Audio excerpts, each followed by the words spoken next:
Hey, I'm Justin Allison. I want to thank you for joining me this week for our Wednesday weekly devotional.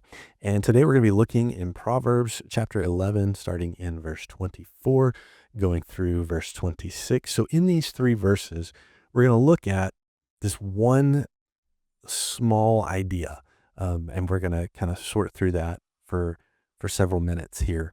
So, I don't know if you've felt the same way I have, but it seems like people more people, I should say, more and more and more people have this like side hustle kind of mentality. They're building their brand, and they feel like they're just one viral post away from something, fame, fortune, whatever. And so we're scrolling through our feeds.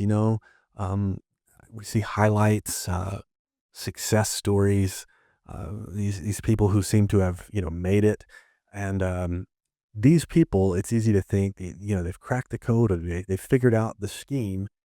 And if we're not careful, we start to think, maybe that could be me. I should be me. All I need to do is find the right angle, or maybe the right strategy, or the right moment, and then I'll be like that YouTube personality that makes millions of dollars a year, doing nothing like, yeah, people make money unboxing things on the internet, which is so weird to me. And we think, maybe I'll find that one thing that'll give me that kind of success. But the ancient writer of Proverbs has a different view about this than anything else. And so in Proverbs chapter 12, 9 through 11, we read that verse 9 says, "Better to be an ordinary person with a servant than to be self-important but have no food." And so it says, better to be ordinary. And I've never really thought that. My mom didn't call me ordinary. My mom called me special, right? And we don't generally desire to be ordinary. We want to be extraordinary. But this is talking about being ordinary.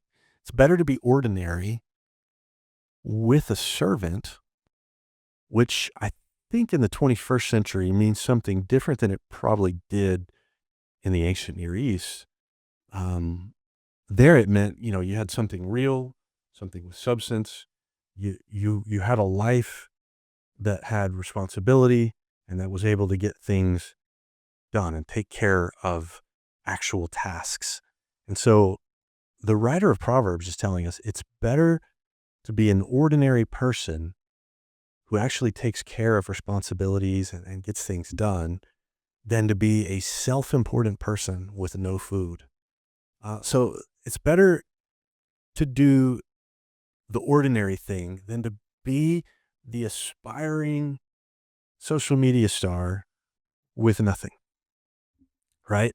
Uh, a lot of times people are busy building an image, crafting the brand, positioning their company or whatever it is, and neglecting what's actually real, those things right in front of us.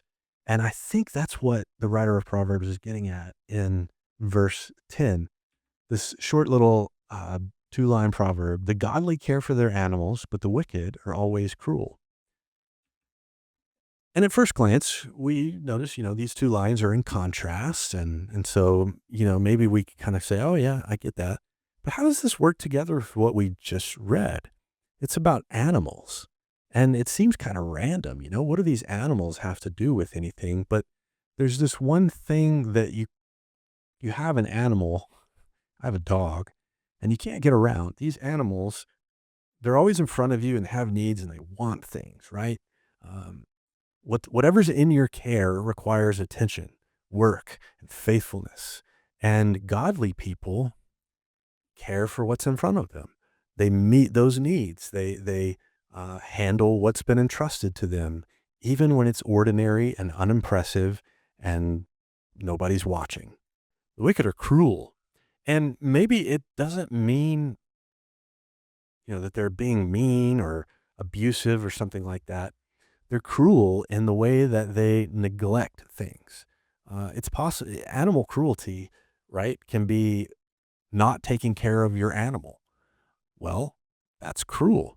And perhaps this writer is getting at godly people are responsible and caring for things, whereas the wicked are neglectful. They don't meet the needs of those who depend on them. They're too focused on the fantasy to care for what's real and what's actually here in front of them. And, we tend to do that in our own lives, even if we're not pursuing like social media success or anything. Sometimes we can neglect the job that we have, dreaming about the job that we want, or we can ignore the relationships in front of us while doing this on our phone, trying to post something, kind of responding to something else that might get a few laughs or something, instead of talking to those that are in the room with us. And we skip the daily faithfulness while chasing this ephemeral breakthrough, right? And that's a kind of cruelty, not to like animals necessarily, but to reality, to what's real, to the things in front of us. And the writer of Proverbs has arranged this next one in the same sort of thread. Verse 11 says, "A hard worker has plenty of food, but a person who chases fantasies has no sense." Did you hear that? A hard worker, not a clever worker, not a strategic worker, not someone who's cracked the code, not someone who can automate everything with AI, but a hard worker, somebody who does the work day after day, shows up, they're on time, does the ordinary, unremarkable thing in front of them. And scripture says they are the one that have plenty of food, not because they went viral or had some kind of a breakthrough or were able to achieve success, but because they put in work on something that was in front of them and dependable and you could count on. But the person who chases fantasies, we're told, has no sense. And so a person who has no sense makes bad decisions. I mean, let's be clear. It's not against the occasional daydream or against having, goals in life. It's not saying you should never try new things. It's chasing fantasies. Having dreams and goals, those require work. But fantasies bypass work. You're just looking for that next big break. A dream says that, I want to build something and I'm going to learn and practice and work hard and grow maybe a company, start a company and build it and use it in ways that honor the Lord. A fantasy would be something where we think, I'm going to take this shortcut that nobody else knows about, that I found on wherever. I'm going to take this one shortcut and that's going to unlock all this success that nobody else, the secret that no one else has ever found. So here's the question that this proverb is asking us. What are you chasing? Is it a dream? Is it a goal? Or is it a fantasy? Are you doing daily, ordinary work? The work that God has given us. In Genesis, we read that he put humans in the garden to work and keep it. So there's a job that you and I were specifically created for individually, that God's placed us in this world to do. And so the question is, are you doing that work? The daily, ordinary work, the stuff nobody sees, nobody even cares about at times. Or are you looking for, this angle, the life hack or the shortcut, some kind of, blueprint or system that's going to help you skip over the work part and get to the fun part, of I look good or have money or whatever it is. You see, the wild thing is that according to scripture, the ordinary person with substance, the hard worker with food, the person who cares about the work in front of them, that person has something real that can't be taken away when an algorithm changes or a market shifts or a trend goes away. These kinds of things have weight.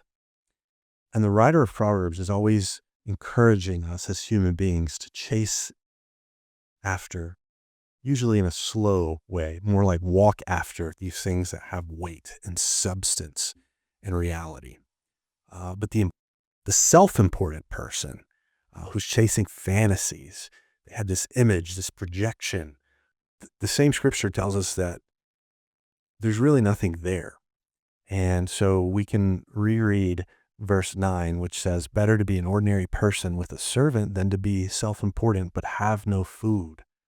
And so it's possible to be self-important, thinking about how you should have a better job or car or family or whatever, and neglect what's right in front of us, the people in the room, the actual job that we have, the actual people or animals that depend on us.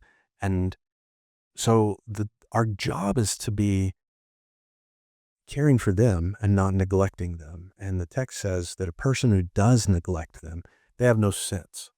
Not because it's wrong to have, dreams or goals or to daydream, but because fantasies like that, they can never really deliver. So the question now becomes like, what if we stop chasing these kind of things? What if we stop trying to skip the work? You know, my son wants to be a professional athlete right now. He's 11, right? Like that's a normal thing for somebody at that age. But when you ask them, okay, so how much do you practice every day? They just kind of look at you like, I don't understand. Um, what if we started taking that more adult view of life and saying, okay, what if we just took care of what's in front of us? What if we did the work that's ours to do and tended to the ordinary things? Not because it's going to make us famous, but because it's going to show that we're faithful. Not because it's going to make us have this giant following, but because it's going to make us live fruitful lives. Not because everyone will notice, but because doing that thing actually matters. A hard worker has plenty of food, plenty, not just enough, but plenty. And the thing is, God desires us to have that thing that's real, that thing that's weighty, and plenty of it. I mean, Jesus says, I've come that you might have life and have it abundantly. So what if we stop neglecting responsibilities in front of us? What if we aspire to be an ordinary person that cares for animals and a hard worker? What if we made that our goal? What if we did what Jesus calls us to in Matthew chapter 6, to seek first the kingdom instead of uh, clothing and money and food and all those things? What if we seek first the kingdom? Well, Jesus says, and all those things will be added to you too. In other words, your needs will be met, because it's better to be ordinary with something than to be self-important with nothing. So I hope that you've learned a little bit about these proverbs today, in Proverbs chapter 12, verses 9 through 11. I'd love to talk to you more about that, and we can do that through email, justin@greenwood.church, or you could come find me in between services on Sunday, or I'm usually at the information desk then, or on Wednesday evenings. And you can find me in my office too. So I'd love to connect with you and to talk more about Proverbs or anything else that you want to talk about. I'll see you again next week.